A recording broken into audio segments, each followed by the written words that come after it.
Pour ma part, je n'ai pas vu de lumière blanche. Je n'ai pas été attirée vers une lumière blanche. J'étais tout simplement instantanément de l'autre côté. Et donc, nous avons fini par entrer dans cette pièce, une sorte de salle blanche située très haut dans la galaxie.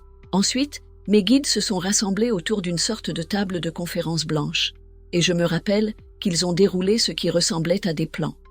Avant de venir dans cette vie, j'ai élaboré ce plan complet avec mes guides et mon conseil. Mon âme disait « Je veux apprendre ceci, je veux faire cela, et je veux faire encore cela. » Et nous créons ces choses, et ils nous conseillent, vous savez, « Oui, prenez absolument cette expérience. Peut-être que cette expérience concerne, le deuil ou l'abondance. Ça pourrait être n'importe laquelle de ces choses. » Et ils peuvent vous guider, sachez-le.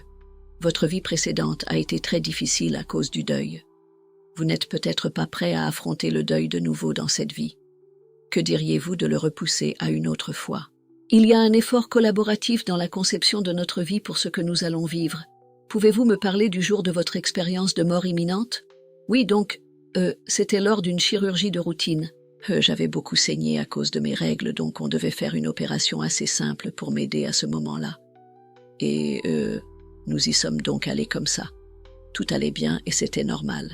Et quand ils m'ont endormi, comme je l'ai dit, j'étais tellement excitée. Pour ma part, je n'ai pas vu de lumière blanche. Je n'ai pas été attirée vers une lumière blanche. J'étais tout simplement instantanément de l'autre côté. Et je savais tout de suite où j'étais. Ce n'était pas du genre « Où suis-je? Que se passe-t-il » C'était comme si je savais exactement où j'étais. Et je suis tombée sur le gazon pieds nus, et l'herbe était d'un vert magnifique. Je pouvais zoomer sur les détails de l'herbe si je le voulais, juste avec mes yeux. J'en voyais chaque détail. Je pouvais la sentir pleinement. Je me souviens d'avoir marché sur une sorte de colline, et je suis tombée sur une scène de barbecue pique-nique. Et je me rappelle que le ciel était d'un bleu magnifique. C'était ce bleu d'été intense. Tout était tellement vivant. Quand je suis arrivée à ce barbecue pique-nique, j'ai réalisé que c'étaient toutes des personnes que je connaissais dans cette vie et dans des vies antérieures. Ma grand-mère était là, et elle m'a accueillie. J'ai eu des retrouvailles incroyables avec des gens, et j'avais l'impression qu'il n'y avait pas de précipitation, mais beaucoup d'intensité. Je pouvais les voir s'approcher, et je me souviens leur avoir fait un câlin à chacun. Ces câlins ressemblaient aux plus belles retrouvailles. Je dis toujours que ce câlin était comme celui d'un petit enfant qui se jette dans vos bras, parce qu'à ce moment-là, vous êtes la plus belle chose qui existe pour lui. Les câlins transmettaient cela. Chacun était chargé d'une énergie divine. J'ai passé ce qui m'a semblé être des heures à leur parler et à me remémorer des souvenirs, demandant « Qu'avez-vous fait depuis? Que faites-vous maintenant ?» Après un long moment passé là, ma grand-mère a dit qu'il était temps de passer à autre chose. Nous nous sommes retrouvés dans cette pièce, une sorte de salle blanche en haut, parmi les galaxies, là où les galaxies ou l'univers sont en train de se créer. C'était cette salle blanche, et à travers les fenêtres, je pouvais voir des galaxies et des étoiles, mais aussi, encore une fois, là où l'univers est en train de se créer. C'était vraiment très loin. Mes guides étaient rassemblés autour de cette sorte de table de réunion blanche, et je me souviens qu'ils déroulaient ce qui ressemblait à des plans. Ils ressemblaient à de véritables plans d'architecture, mais c'était ma vie. Au centre de ce plan, il y avait une sorte de lumière irisée pulsante qui se mouvait d'avant en arrière. Je savais que cela signifiait que j'étais toujours en vie. Me voilà assise là avec mes guides ou me tenant avec eux, et nous avons passé en revue toute ma vie, tout ce que j'avais vécu jusqu'à ce moment précis. Je me suis dit « D'accord, chouette ». Mais ce n'est qu'à ce moment-là, lorsque nous sommes arrivés là, qu'ils ont demandé « Alors, à ce stade, voudrais-tu rester ici ou retourner sur Terre ?» Et je me souviens avoir pensé « Oh, eh bien je veux retourner sur Terre ». Cela ne m'était pas venu à l'esprit que c'était simplement comme ça que ça se passait. Et donc ils ont dit « Tu sais, tu n'es pas obligé. » Et es-tu sûr de vouloir retourner? J'ai répondu « Oui, je veux vraiment revenir.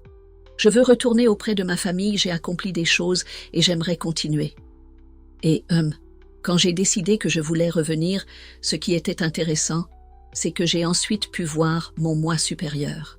Mon moi supérieur qui était, c'est difficile à expliquer, mais mon moi supérieur avait mon apparence. Je pouvais la voir pour vous donner un ordre d'idée debout devant moi me regardant, mais je pouvais aussi être elle, ressentir les mêmes choses qu'elle, me regardant. Donc, j'étais les deux. Tout semblait absolument normal. C'était tout à fait naturel d'être en conversation avec moi, n'est-ce pas? Ma version supérieure de tout ce que je suis. Quand j'ai vu et ressenti la beauté absolue que mon moi supérieur percevait dans une vie, j'ai compris à quel point nos vies sont précieuses, avec tout ce que nous y vivons. Il y a une immense valeur au niveau de l'âme. Et quand j'ai ressenti cela, c'était simplement comme « Oui, bien sûr que je veux revenir.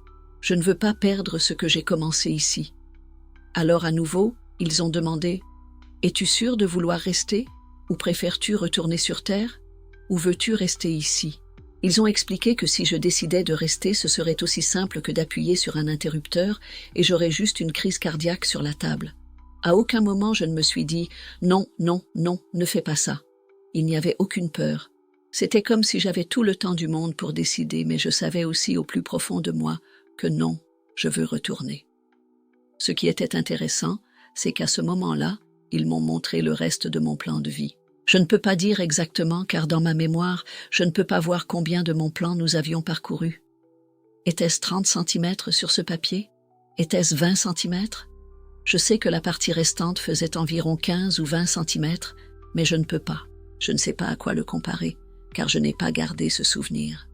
Je ne peux pas déterminer combien il me reste, mais dans ce qui restait, j'ai pu. Ils ont dit que je pouvais modifier certaines choses si je le souhaitais. C'était tellement intéressant parce que j'avais entendu et vu des esprits parler de la manière dont nous créons notre destin et comment nous élaborons notre plan de vie avant de venir ici. Ensuite, c'est notre libre arbitre qui dicte la façon dont nous naviguons cela. Et donc, j'étais là. J'ai pu retirer certains de ces points de jonction ou points de destin, et ils ressemblaient un peu à des fusibles dans un tableau électrique. J'ai retiré le premier. Je me souviens qu'il représentait des problèmes de santé chronique, car j'avais beaucoup de problèmes de santé chronique. J'étais celui qui tombait malade en premier. Je devenais celui qui était le plus gravement malade de tous. J'étais toujours malade. Quand je l'ai retiré, ils ont dit « Oui, tu peux l'enlever et le remplacer. Tu peux choisir ce que tu veux créer dans cette partie de ta vie maintenant. » Je me souviens avoir pensé « C'est aussi simple que ça. Je tire le fusible et je le remplace. » Et ils ont dit « Oui. » En mettant un fusible qui représentait une meilleure santé, je me souviens avoir pensé « Oui, d'accord. On verra bien, car j'étais tellement habitué à être chroniquement malade. » J'ai mis ce nouveau fusible et ensuite ils ont dit « Tu te souviendras du premier, mais tu ne te souviendras pas des autres tant qu'ils ne se produiront pas, d'accord? Donc, tu peux remplacer les autres. Tu n'auras pas de mémoire consciente de ce qu'ils sont, mais tu te souviendras de ce premier pour que ce soit réel pour toi. » Puis, après cela, ma grand-mère m'a ramenée et toute cette partie s'est déroulée en même temps. Après ça, je me souviens avoir entendu l'infirmière dans la salle de réveil dire « Janet, es-tu réveillée ?» Mon opération. Je pense qu'elle a duré moins d'1 heure et toute mon expérience a semblé durer une journée entière, n'est-ce pas? Et donc elle dit « Janet, es-tu réveillée ?» À ces mêmes moments, j'ai senti mon esprit revenir dans mon corps. J'avais encore les yeux fermés et je pouvais toujours sentir ma grand-mère avec moi en esprit. Mais j'ai entendu mon moi supérieur parler à travers moi. J'ai déjà subi des opérations auparavant, et après une intervention, je ne suis jamais très cohérente. Tout me semble drôle. La pièce tangue autour de moi. Je bégaye et je n'ai pas de sens. Dès que je suis revenue, mon moi supérieur a dit à l'infirmière avec clarté « J'ai besoin que tu notes quelque chose. J'ai besoin que tu écrives ces 4 choses. Elles sont très importantes. Et je veux que tu plies le papier et que tu le mettes dans ma main. » Elle a répondu « D'accord, que veux-tu dire ?» Je lui ai donné ces 4 sortes de phrases qui ne feraient vraiment aucun sens pour quiconque d'autre. C'était « Super baba »,« Je l'ai ici »,« Racine d'arbre »,« Temps de s'entrelacer » et « Je suis allé loin ». Pour n'importe qui d'autre, cela pouvait sembler être juste. D'accord, super. Mais ce que c'était des mots-clés qui déverrouillaient toute la mémoire. Alors, elle a plié le papier. Elle était tellement douce. Elle a arrêté ce qu'elle faisait pour noter ce que je disais, l'a plié et l'a mis dans ma main. Je me souviens l'avoir tenue comme ça. Puis quand ils m'ont poussée dans la salle de réveil, ma mère était là. Je lui ai donné le papier et j'ai dit « Tu ne peux pas perdre ce papier ». Ensuite, ils m'ont donné des médicaments contre la douleur et tout, et j'ai été hors d'état pendant un petit moment. Quelques jours plus tard, une fois que j'étais sortie de tous les médicaments contre la douleur, l'esprit a dit « Il est temps que tu te souviennes ». Ce n'est pas que je ne savais pas que quelque chose s'était passé, parce que je m'en souvenais. Une fois sortie de tout ça, j'étais absolument fascinée par tout ce qui se trouve sur cette planète. Je me disais, « Oh mon Dieu, c'est incroyable que nous ayons ces couvertures et que ces couvertures nous tiennent chaud. Et oh mon Dieu, cette télé, comme on a créé des télés, c'était comme si je regardais tout ça avec des yeux neufs. La simplicité des choses que nous avons sur cette planète. » Et donc, après quelques jours, lorsque j'ai relu ces mots, tout m'est revenu en mémoire, tous les détails. Je me souviens que je me remettais d'une période difficile chez mes parents à ce moment-là, et je leur ai dit « Je suis allée dans le jardin, je dois vous raconter une histoire, je dois vous dire ce qui s'est passé. » Ma mère a même pris une photo de ce moment où je leur racontais mon histoire pour la toute première fois. C'était vraiment captivant et absolument bouleversant.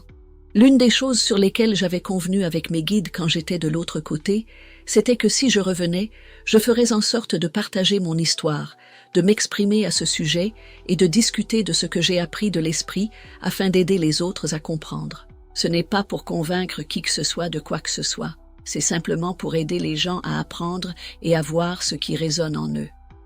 Cela a été un tournant majeur pour moi, car c'est peu de temps après cela que j'ai créé mon podcast. Nous avons lancé Avalon Spirit et des pages YouTube. Ce fut juste le point de départ de quelque chose de plus grand.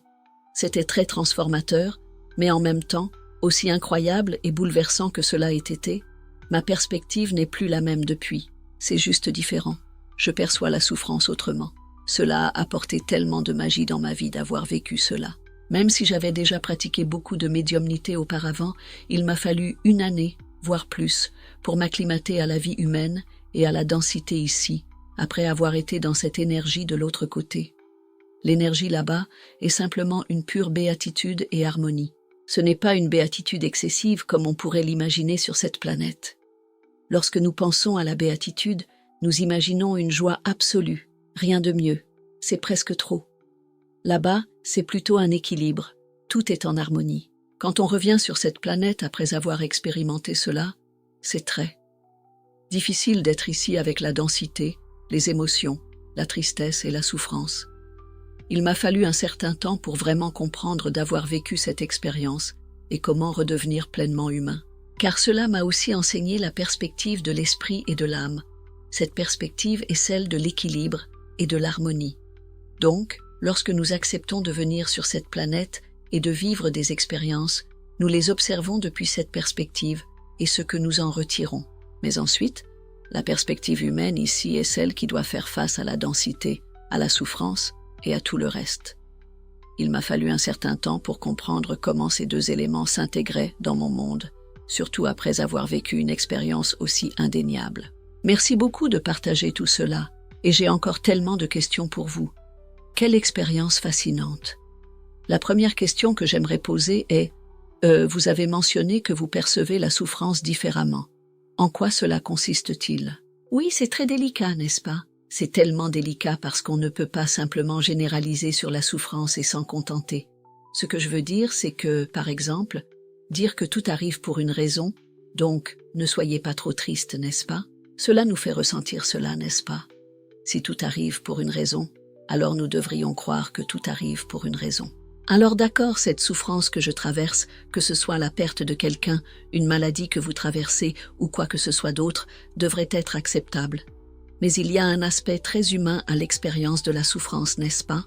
C'est très humain de souffrir parce que nous vivons sur une planète qui possède une telle polarité et dualité, n'est-ce pas? Pour connaître la lumière, nous devons connaître l'obscurité. Cela nous permet d'apprécier davantage la lumière. Mais en même temps, là où ma perspective sur la souffrance a changé, c'est quand nous savons que nous devons apporter plus de lumière dans ces moments de souffrance. Et c'est une chose vraiment difficile à faire. Encore une fois, je ne dis pas cela à la légère comme si c'était facile, mais c'est là que nous pouvons puiser une certaine force. C'est dans les moments de souffrance que nous vivons nos plus grands instants. Où pouvons-nous apporter cette lumière pour changer la perspective de cette souffrance? Et encore une fois, ce n'est pas une généralité ni une chose facile. Cet été dernier, j'ai eu l'opportunité d'expérimenter une grande souffrance et je me souviens que dans certains de ces moments, j'ai dû creuser très profondément, vraiment profondément, pour voir comment je pouvais trouver de la lumière dans cela. Comment pourrais-je voir la lumière dans cette situation avec tout ce que j'ai vécu? Pour moi, c'était en réfléchissant à un moment où j'avais souffert davantage, n'est-ce pas? Dans ce cas, pour moi, c'était une souffrance physique. Je pensais, d'accord, c'est horrible, c'est absolument horrible. Qu'est-ce qui serait pire? À ce moment-là, j'ai réalisé, eh bien, vous savez, quand j'étais en travail, c'était bien pire que cela. Donc, j'étais techniquement reconnaissant, à ce moment-là, de ne pas être dans cette expérience de l'accouchement. Apporter la lumière dans cette obscurité m'a aidé à changer ma perspective sur la souffrance à ce moment-là, rendant tout cela plus supportable pour pouvoir la transformer. C'est là que réside notre pouvoir. Ce n'est pas toujours facile, c'est vrai, mais lorsque nous parvenons à y apporter cette lumière, nous réalisons qu'à travers la souffrance, nous avons tant à apprendre. Par le biais de la guérison de cette souffrance, nous apprenons aussi au niveau de l'âme comment devenir plus résilient, comment grandir et lâcher prise, peut-être même sur d'autres choses qui nous maintiennent dans cette énergie de souffrance. Comment dire? J'ai eu l'opportunité d'expérimenter la souffrance. C'est quelque chose que je vais devoir me répéter désormais aussi. Quelle perspective intéressante. Peux-tu m'en dire plus sur l'idée d'un conseil? Tu as dit que c'était ton conseil qui t'a révélé ton plan de vie. Qui est-ce? Nous avons tous un conseil de guide spirituel, n'est-ce pas? Je l'appelle un conseil. Je pense que chacun lui donnerait beaucoup de noms différents, mais nous avons définitivement plus d'un guide spirituel. Nous en avons plusieurs, qui jouent différents rôles pour nous. Certains sont des guides pour toute une vie. D'autres apparaissent à certains moments de notre existence pour nous aider à travers un événement, une situation ou quelque chose de similaire. Et pour moi, ils se sont tous manifestés et ont pris place à cette table pour faire mon bilan de vie. C'est un peu comme ce que je pourrais expliquer si tu étais à l'université et que tu écrivais ta thèse ou quelque chose dans ce genre. Tu es assis à la table du jury avec tous tes professeurs qui donnent leur avis et examinent ce que tu as produit. C'est un peu comme si nous analysions ce que j'avais accompli dans ma vie mais sans jugement. Donc, quand on pense à cette situation et qu'on imagine les professeurs d'université qui examinent notre thèse, on s'attend à un jugement. Mais là, il n'y avait aucun jugement. Il n'y avait que des énergies bienveillantes, qu'elles fussent positives ou négatives, n'est-ce pas? Comme « j'ai fait des choses dans ma vie dont je ne suis pas fière. J'ai aussi accompli des choses dont je suis très fière, ainsi que tout ce qu'il y a entre les deux, n'est-ce pas? Nous avons tous traversé cela, car c'est une part de l'être humain. Et lorsque tu fais ton bilan de vie avec tes guides ou ton conseil, ils t'aident à comprendre les motivations et les actions derrière ce qui s'est passé, bon, mauvais ou ce qu'il y a entre les deux. Et donc, c'est en réalité un processus vraiment beau et rempli de soutien. Ainsi même pour les personnes qui écoutent et qui ont peut-être vécu une vie très difficile, ressentant beaucoup de honte, de regret ou de culpabilité, ce moment de bilan de vie est profondément soutenu par l'esprit. Je veux dire, on ne peut pas y échapper. On va revivre et revoir toutes ces expériences, mais ce n'est pas dans un lieu de jugement haineux, comme, je pense, les anciennes traditions ou religions ont parfois l'habitude de le décrire. Ce n'est pas ça. C'est très bienveillant. C'est incroyable. Que disait votre plan de vie? Était-ce un peu comme un plan détaillé étape par étape de votre vie? Était-ce quelque chose que vous aviez préparé vous-même avant de venir sur Terre? Qu'y avait-il exactement dedans? Oui. Alors, il n'y avait pas de mots. C'était plutôt si vous avez déjà pris le métro, le train, ou un Skytrain, peu importe, et que vous regardez la carte, il y a une ligne principale, puis des points de déviation. C'était un peu ça. Voilà, c'était à peu près ça. Et c'est la meilleure description que je puisse en donner. Chacun de ces points représente ce que j'appelle un point de destinée, quelque chose que votre âme souhaite apprendre dans cette vie. Avant de venir dans cette existence, j'ai élaboré tout ce plan avec mes guides et mon conseil. Nous étions autour de la même table. Mon âme disait « Je veux apprendre ceci, je veux faire cela, et également ça. » Et il répondait « Très bien, nous allons intégrer une expérience de mort imminente quelque part ici. » Et moi, je répondais « Oui, super, ça a l'air génial, faisons-le. » Nous créons ces éléments et il nous conseille du genre « Oui, incluez certainement cette expérience. Peut-être que votre travail porte sur le dépassement du chagrin, je ne sais pas, ou sur l'abondance. Ça pourrait être l'une de ces choses. Ils peuvent aussi vous conseiller en fonction de l'idée que, vous savez, votre vie précédente a été très difficile en termes de chagrin. Peut-être que vous n'êtes pas prêt à affronter à nouveau ce chagrin dans cette vie. Alors, que diriez-vous de le laisser pour une autre fois? Ensuite, vous dites « D'accord, je ne le ferai pas ». Il y a un travail collaboratif dans la conception de notre vie sur ce que nous allons vivre. C'est pourquoi, après avoir terminé la vie, on la passe en revue avec eux et on discute de ce qui a fonctionné et de ce qui n'a pas fonctionné. C'est là que nous décidons ce que nous voulons apporter dans la prochaine vie, n'est-ce pas? Donc si nous constatons qu'il y a eu, disons, des addictions, quelque chose que vous n'avez jamais pu surmonter dans cette vie, il arrive souvent que les gens apportent cela dans la prochaine vie afin de pouvoir le transcender d'une certaine manière. C'est tellement fascinant. Et je suis très intéressée par l'idée des vies passées et futures. Tu as mentionné que tu avais vu des personnes de tes vies passées lors du pique-nique. Est-ce que tu t'en souviens? Est-ce que tes vies passées te sont revenues en mémoire à ce moment-là? C'est une excellente question. J'ai déjà des souvenirs de certaines de mes vies passées que j'ai recueillies au fil des années, à différents moments où cela m'a été précieux de le savoir. Donc j'ai une idée de plusieurs. À ce moment-là, de l'autre côté, je savais exactement d'où je les connaissais. Mais pour moi, identifier précisément qui venait de quelle vie, je ne pourrais pas te le dire. Mais je connaissais chacun d'eux. C'est un peu comme si tu organisais une fête et que tu avais tout un tas d'amis de différents cercles d'amis qui venaient, des groupes auxquels tu appartiens. C'est un mélange de personnes, mais tu les connais tous. C'est ce genre de sensation. Mais je ne pourrais pas te dire exactement qui venait d'où, parce que c'était plus une expérience énergétique. Et quelqu'un m'a un jour demandé à quoi il ressemblait. Est-ce qu'il ressemblait à des personnes, à des orbes, à de l'énergie? Il ressemblait aux trois en même temps. Et encore une fois, cela échappe à notre logique humaine. Mais dans ma mémoire, je peux les voir comme de l'énergie. Je peux les voir comme des orbes. Je peux les voir comme des personnes. Mais tout cela est la même chose. Donc je ne sais pas. C'est un peu difficile à expliquer. Mais pour répondre à ta question, oui, je savais qu'ils venaient de vies passées, mais je ne pourrais pas te dire lesquelles. D'accord. Mais ceux de cette vie, je pourrais, n'est-ce pas? Oui. D'accord, ça a du sens. Je me demande, quand tu as retiré les problèmes de santé chronique de ta matrice, est-ce que ça s'est amélioré depuis? Oui. Donc, c'est vraiment intéressant. À ce sujet, cela m'a pris environ 1 an pour vraiment croire que c'était légitime, n'est-ce pas? Comme je l'ai dit quand je l'ai mise en place, je me suis dit « D'accord, on verra bien ».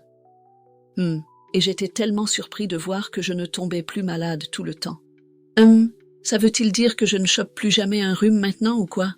J'en attrape. Mais tu sais, toute ma famille peut tomber malade et en tant que maman, je peux prendre soin de tout le monde sans tomber malade. Avant, quand quelqu'un était malade, je savais que j'allais l'attraper. Genre ça partait direct super. Par exemple, s'il y a quelque chose qui circule, que ce soit dans l'équipe de hockey ou dans l'équipe de danse, je le prenais toujours. Mais maintenant, ce n'est plus le cas.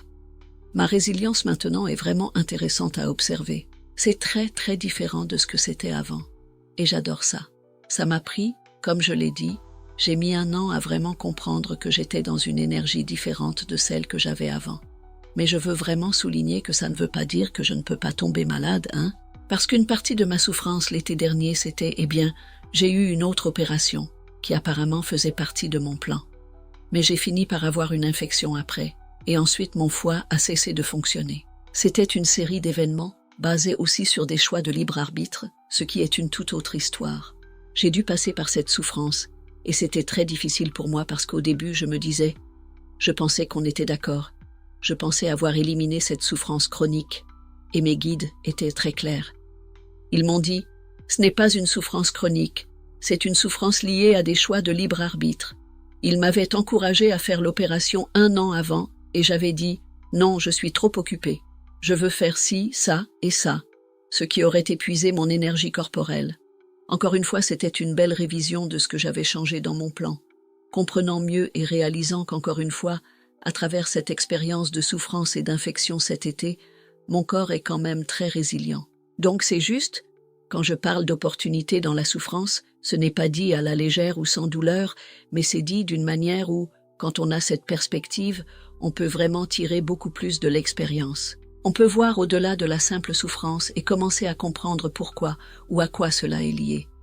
Je trouve personnellement que c'est parfois si difficile à percevoir. Absolument. Oui.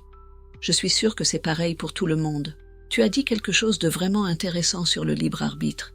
Donc si nous planifions nos vies avant de venir, comment le libre arbitre s'intègre-t-il là-dedans, si c'est quelque chose que nous avons déjà décidé à l'avance?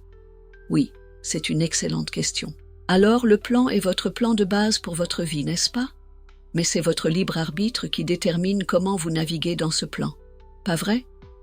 Vous allez donc rencontrer ces fragments de destin, ces leçons que vous êtes censé apprendre, n'est-ce pas? Mais vous avez la possibilité, grâce à votre libre arbitre, de choisir la manière dont vous allez les affronter. N'est-ce pas? Par exemple, l'été dernier, ma première intervention était de stopper une hémorragie, n'est-ce pas? Ma deuxième intervention cet été a été l'ablation de mon utérus, à cause d'autres problèmes que nous avions traités.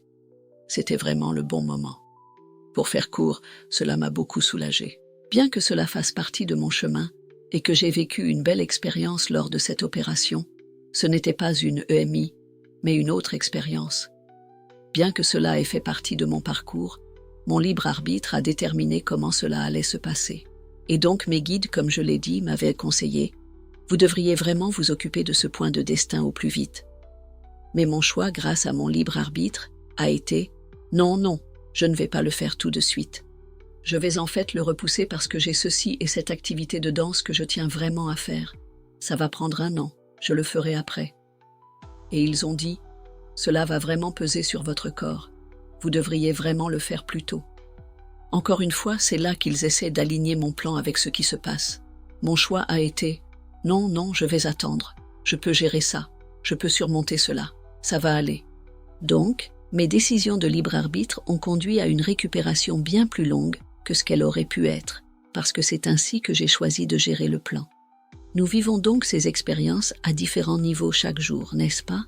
Par exemple, disons que vous êtes dans un emploi que vous n'aimez pas vraiment, mais qui est une étape vers votre prochain emploi. Si vous ne réalisez pas que vous êtes malheureux et que vous voulez changer, eh bien, vous pourriez retarder cette prochaine étape de 10 ans si votre libre arbitre choisit de rester dans cet emploi qui ne vous plaît pas.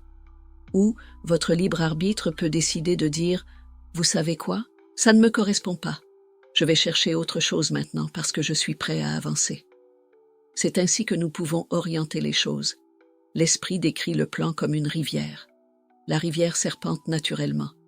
Nous ne pouvons pas changer cela. Mais le libre arbitre, c'est vous dans un bateau, et c'est vous qui choisissez comment vous allez naviguer le long de cette rivière. Si vous envisagez de vous arrêter ici, d'utiliser toute votre essence et de revenir en amont, ou de travailler avec le courant de la rivière, c'est un peu comme ça que ça fonctionne. C'est un excellent conseil. Donc, vous aviez vos guides qui vous conseillaient de faire la chirurgie plus tôt. Qu'en est-il des personnes qui ne sont pas en contact avec leur guide? Reçoivent-elles elles aussi des signes ou des signaux? MMH. Les signes, les symboles, les signaux, ils sont tout autour de nous, tout le temps. L'esprit les utilise constamment, des motifs numériques et des informations en état de rêve à certains animaux et leur signification, en passant par des chansons qui passent à la radio quand on pense à quelque chose, ou une conversation que l'on entend et qui valide quelque chose. Par exemple, disons que quelqu'un envisage, je ne sais pas, de se faire une hystérectomie. Je ne promeus ni ne dénigre cela, c'est juste un exemple. Supposons qu'ils se disent, je ne sais vraiment pas si c'est dans mon intérêt. J'ai l'impression que ça pourrait l'être. Et puis il est dans la file chez Starbucks, et les personnes devant lui disent « Oui, ma sœur vient de se faire une hystérectomie hier. C'était la meilleure chose qu'elle ait jamais faite. » Et il entend cela à ce moment-là, alors qu'il réfléchit à ça, non? L'univers a tant de façons de nous placer dans différentes situations pour recevoir des signes. Le problème, c'est que beaucoup pensent encore que c'est juste une coïncidence.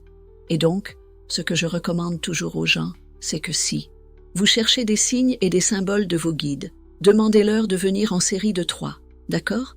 Donc, si vous dites « S'il vous plaît, aidez-moi, je ne peux pas du tout vous entendre. Pouvez-vous me faire parvenir ces signes, mais faites-le en trio. » Dites peut-être que votre signe est une coccinelle, d'accord? Peut-être que la première que vous voyez ce matin, puis plus tard dans l'après-midi ou le lendemain, il y a une coccinelle sur votre fenêtre et vous vous dites « D'accord, il y a une coccinelle. » La deuxième, ça pourrait être que quelqu'un vous donne une carte, et sur la carte, il y a une coccinelle. Vous vous dites, d'accord, ça fait 2 coccinelles en 1 journée et demie. Puis peut-être que la nuit suivante vous rentrez chez vous et votre famille regarde un documentaire et il y a des coccinelles partout à l'écran dans ce documentaire sur la nature, n'est-ce pas? En fait, ce n'est pas toujours la même coccinelle qui se pose sur vous 3 fois. Cela peut se manifester de différentes manières. Et donc, vous pouvez vraiment communiquer à vos guides spirituels quels signes ou symboles vous souhaitez recevoir. Aussi, encore, demandez-leur de vous l'apporter par groupe de 3, car cela vous permet de commencer à établir cette communication. Ils ne veulent rien d'autre que de communiquer avec vous. Il suffit juste que nous reconnaissions les façons subtiles dont ils le font. J'ai eu un petit frisson, comme si une coccinelle était un peu mon signe de connexion avec juste une histoire de famille. C'est intéressant que vous utilisiez cet exemple. C'est super. Vos capacités en tant que médium ont-elles évolué depuis votre expérience de mort imminente? Elles ont vraiment explosé et cela a aussi été un ajustement pour être honnête.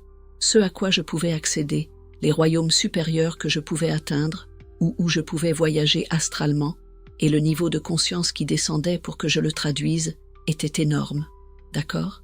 Donc aussi incroyable que ce soit, c'était aussi un grand changement de conscience que j'ai dû apprendre à ancrer et à ramener dans cette réalité parce que, je veux dire, l'esprit peut communiquer mot à mot, comme nous communiquons en ce moment. Mais souvent, il lâche simplement une bulle de pensée, et dans cette bulle, c'est instantané. Mais vous pourriez avoir 3 paragraphes d'informations dans cette bulle, n'est-ce pas? Donc, il s'agit de savoir comment interpréter ce qui arrive. De plus, j'ai constaté que ma capacité de clairvoyance a beaucoup augmenté après cette EMI également. Honnêtement, je pense que lorsque vous vivez consciemment l'autre côté comme ça et que vous ramenez des souvenirs de cela, vous ne pouvez pas vous empêcher de ramener la fréquence de cela. Si vous ramenez cette fréquence, alors vous avez accès à ce niveau de fréquence. C'est un peu comme si vous ne pouviez pas ignorer cette fréquence, et donc cette fréquence commence à s'intégrer davantage dans votre monde. J'espère que cela a du sens. Oui, ça a du sens. Je suis tellement curieuse au sujet de la médiumnité et la clairvoyance. Je veux dire, il n'y aurait pas vraiment de séance typique, mais que se passe-t-il quand vous entrez dans cet espace pour les autres et que vous faites ce travail? Alors, quand je me connecte, donc vous connaissez la personne? Je m'assois avec la personne, puis je commence toujours par fermer les yeux. Quand je ferme les yeux, je coupe un peu les indices visuels de mon monde, et cela me permet de me plonger. Je me plonge un peu parce que l'esprit m'a dit, il y a longtemps que la porte d'entrée vers tout ce qui est spirituel passe par l'espace du cœur. Donc je plonge toujours et je vais dans mon cœur. À partir de là, je commence à percevoir, quand je contacte l'esprit et les personnes pour qui je fais une séance, je commence à voir ces scintillements de lumière qui ressemblent un peu à des étoiles. Ils commencent à apparaître, et c'est généralement à ce moment-là que je peux dire par exemple « Oh, il y a 7 esprits ici » ou « 3 esprits ici ». Ensuite, ils se rapprochent. Lorsqu'ils entrent dans mon champ énergétique, comme quand nos énergies fusionnent, je peux identifier qui ils sont. Soit ils se manifestent, soit ils me montrent une histoire, ou certaines images ou des symboles comme des coccinelles par exemple, où je vais l'entendre, le ressentir. Il y a beaucoup de façons dont cela peut se manifester, et c'est vraiment une question de s'ouvrir aux subtilités. Parce que dans le travail de médium, il s'agit vraiment d'apprendre un langage fait de nuances. Et chaque lecture médiumnique ne consiste pas seulement à voir un esprit derrière quelqu'un en 3D, n'est-ce pas? Ou comme je l'appelle, le physique en 4D. Je peux voir les esprits en 4e dimension. Donc la personne se retournerait sans rien voir, mais moi je peux les apercevoir parce qu'ils se montrent de manière physique, mais sur une fréquence de 4e dimension. La plupart des communications, en fait, se font en 5D et au-delà. Et encore une fois, ce sont des subtilités. Ce sont des différences fines. Plus vous progressez dans le travail de médium, plus vous apprenez à percevoir, car vous voyez, entendez et ressentez ces signaux subtils qui deviennent plus intenses. Avez-vous des histoires, dans votre expérience de médium, de connexion avec l'autre côté ou, de réception de messages de l'au-delà en tant que médium? Je ne peux pas partager à travers votre expérience de mort imminente. Une histoire qui m'a vraiment marquée, c'est, quelque chose que je me suis toujours demandé enfant. C'est drôle de revenir sur certaines questions qu'on se posait quand on était enfant et de comprendre pourquoi à l'âge adulte. Devenir médium explique pourquoi je me posais cette question, mais quand j'étais petit, je me demandais toujours, vous savez, si quelqu'un tombe d'un avion, est-ce qu'il meurt avant de toucher le sol, ou faut-il qu'il touche le sol pour mourir? Comme aurait-il une crise cardiaque et tomber avant, ou doivent-ils s'écraser, n'est-ce pas? Un esprit m'a expliqué cela une fois lors d'une séance et en fait, il s'agissait d'une collision avec une voiture. Donc, il y a deux histoires, je vais vous raconter. La première, cette femme conduisait, et elle a eu une collision frontale avec un camion. Elle était dans une voiture plus petite et a percuté le camion en plein face. Elle m'a raconté qu'elle avait ralenti, et que sa voiture était à 1 pouce et un peu plus près du camion. Juste avant, elle a dit qu'elle avait quitté son corps. Elle a dit « Je ne suis pas restée dans mon corps pour l'impact ». En fait, la plupart du temps, les gens ne le font pas. Quand on voit ces accidents ou blessures vraiment horribles, eh bien, ce ne sont pas des blessures, mais des accidents où la personne meurt alors que son corps est très blessé, elle n'est pas vraiment là pour ça. Ils sont en réalité sortis de leur corps avant. J'ai souvent vu cela lors de mes lectures aussi. Beaucoup m'en ont témoigné. Un autre m'a raconté qu'il avait couru à travers la rue pour aller chercher son chien. Il a couru, attrapé son chien, puis une voiture l'a heurté.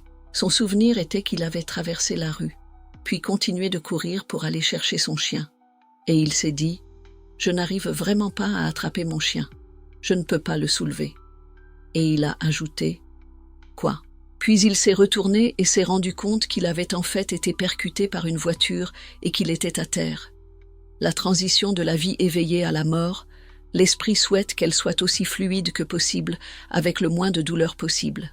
Cela ne veut pas dire que c'est toujours sans douleur, mais la plupart du temps, lorsqu'il y a une blessure grave ou un accident, la personne a été tirée de son corps avant, ou elle n'a pas de souvenir de la phase réelle de la mort. Même lorsque l'on voit quelqu'un à l'hôpital, j'ai vu des personnes en état de coma léger ou vraiment proches de la mort, qui ne parlent plus.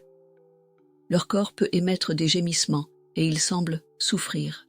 J'ai remarqué que l'âme, comme si c'était le corps, flotte en fait juste au-dessus du corps. L'âme ne ressent donc pas cette douleur.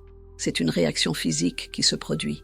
Comprendre ce processus de la mort qui est censé être aussi fluide que possible a vraiment apporté beaucoup de réconfort. Ce moment précis de mourir. J'ai aussi vu des personnes au moment où elles passaient, notamment celles qui avaient souffert d'une longue maladie, comme un cancer ou autre, et leur souffrance était telle que le moment où elles s'en allaient était si beau, avec l'esprit juste là, avec elles. Souvent, elles s'élèvent simplement hors de leur corps, où j'ai vu quelqu'un se redresser hors de son corps, se lever, puis simplement dire au revoir, avant de traverser la lumière. Nous redoutons souvent les discussions sur la mort. Je veux dire, je pense que nous commençons à nous améliorer, mais il y a encore beaucoup de peurs qui entourent les conversations sur la mort. En réalité, tout cela est soutenu par le royaume de l'esprit, par l'âme et aussi par le soi supérieur de la personne. Et je suis reconnaissant que tu aies partagé ces histoires parce que, je veux dire, c'est un peu tout l'objectif de cette chaîne. Vouloir éliminer les peurs liées à la mort et aider ceux qui sont vraiment anxieux à ce sujet. Donc, merci. J'ai vraiment apprécié le temps que nous avons passé ensemble ici. As-tu des conseils pour nos spectateurs qui regardent cela en ce moment? Oui, la chose la plus marquante que j'ai retenue depuis ma NDE, c'est la valeur de notre vie humaine. Même dans la lutte, même dans les moments difficiles, dans la solitude et le chagrin, et tout cela, chaque vie humaine a une valeur énorme dans ce qu'elle apprend et ce qu'elle acquiert en tant qu'âme. Je dis cela de manière générale, car je sais qu'il y a des exceptions sur lesquelles on pourrait débattre, n'est-ce pas? Mais en général, votre vie est si précieuse pour votre âme et pour le collectif que la meilleure chose que vous puissiez faire est d'essayer, honnêtement, d'en tirer le meilleur parti. Faites tout ce que vous souhaitez faire. Voyez tout ce que vous désirez voir, car le but même de vivre une vie humaine est d'expérimenter. Il y a une grande valeur à venir sur Terre et à ressentir la profondeur de la polarité que nous avons, ainsi que notre capacité émotionnelle, d'ailleurs en cette période de transformation. Et si nous nous concentrons sur vivre et créer la vie que nous voulons, plutôt que de nous sentir coincés dans celle que nous avons l'opportunité d'acquérir beaucoup de connaissances spirituelles que nous emporterons de l'autre côté. Et c'est une grande partie de pourquoi nous sommes ici, pour acquérir des connaissances de l'âme. Donc, si vous gardez cela en tête, vous pouvez profiter pleinement de ce que vous faites ici. Ainsi, Quand vous franchirez le seuil, ce sera avec la satisfaction de vous dire « Regardez ce que j'ai accompli. J'ai fait beaucoup. » Et accomplir beaucoup ne signifie pas forcément vivre jusqu'à 99 ans. J'ai parlé à des âmes qui étaient enfants, adolescents ou jeunes adultes lorsqu'elles ont franchi le seuil. Mais la richesse de ce qu'elles ont absorbé dans leur expérience était considérable. Donc, aucune vie n'est à négliger et chaque vie a de la valeur. En somme, il s'agit vraiment de vivre pleinement. C'est magnifique. Merci beaucoup. Je suppose que ma dernière question est « Peux-tu m'en dire un peu plus sur ton livre et comment les gens peuvent te contacter ou te suivre ?» Oui, absolument. Mon livre raconte toute mon expérience de chirurgie. Il s'appelle « Avalon à Aurora, l'expérience de mort imminente d'un médium ». On peut le trouver facilement sur Amazon. Si cela vous intéresse, Avalon Pyrite. Com est notre site principal pour tout, y compris les cours que nous proposons. J'enseigne des cours de médiumnité pour aider les gens à ouvrir leur connexion avec l'esprit. J'ai aussi un podcast, le Jacqueline Brouillard Podcast, que je publie sur YouTube sous le nom de Jeannette Breuil Médium. Je fais aussi des publications quotidiennes sur YouTube. De plus, j'ai une présence sur Facebook et Instagram, sous le nom de Jeannette Breuil Médium également.